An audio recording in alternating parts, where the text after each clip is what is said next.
Hello friends, இன்றைக்கி குயிக்கான ஒரு ரவா இட்லி தான் நம்ம இன்றைக்கி பார்க்க போகிறோம். இதை பண்ணுறதுக்காக ஒரு கடாயில் எண்ணெய் விட்டு கடலைப்பருப்பு, உளுத்தப்பருப்பு, கடுகு எல்லாம் பொரிஞ்சோடனே அது கூடவே ஒரு பெரிய வெங்காயம், கொஞ்சம் கருவேப்பிலை, ஒரே ஒரு பச்சை மிளகா, இது நல்லா வதங்கினோடனே ஒரு கப் அளவுக்கு துருவின கேரட் போட்டு அதை நல்லா வதக்கிக்கலாம். இப்போது ஒரு கப் அளவுக்கு ரவை எடுத்திருக்கேன். இதையும் ஒரு நல்ல அரோமா வர வரை நல்லா ஃப்ரை பண்ணி எடுத்துக்கலாம்.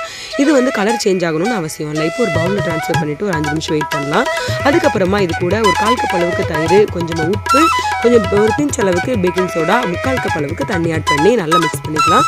தேவைப்பட்டால் தண்ணி அதுக்கப்புறமா நம்ம ஆட் பண்ணிக்கலாம். இப்போ இது ஒரு 10லேருந்து 15 நிமிஷம் நல்லா சோக்காக விட்டுலாம். இப்போ இது ரெடி ஆயிடுச்சு. இது கொஞ்சம் வரன்னு இருக்கிறனால ஒரு 2 டேபிள் ஸ்பூன் அளவுக்கு நான் இந்த ப்ளைன் வாட்டர் ஆட் பண்ணியிருக்கேன். ப்ளைன் வாட்டர் தான் தேவை, ஹாட் வாட்டர் கிடையாது எல்லா தடவையுமே. அதுக்கப்புறம் இதை நல்லா மிக்ஸ் பண்ணிவிட்டு இந்த மாதிரி நம்ம இட்லி பாத்திரத்தில் வச்சு அவிச்சு எடுத்துட வேண்டியதான். ஒரு 10லேருந்து 15 நிமிஷம் போதும், நல்லா பாயில் ஆயிரும். இப்போ இதை நல்லா நம்ம எடுத்து சர்வ் பண்ணிடலாம். அவ்வளோ டேஸ்ட்டான ஒரு ரவா இட்லி கண்டிப்பாக ட்ரை பண்ணி பாருங்கள். தேங்க்ஸ் ஃபார் வாட்சிங்.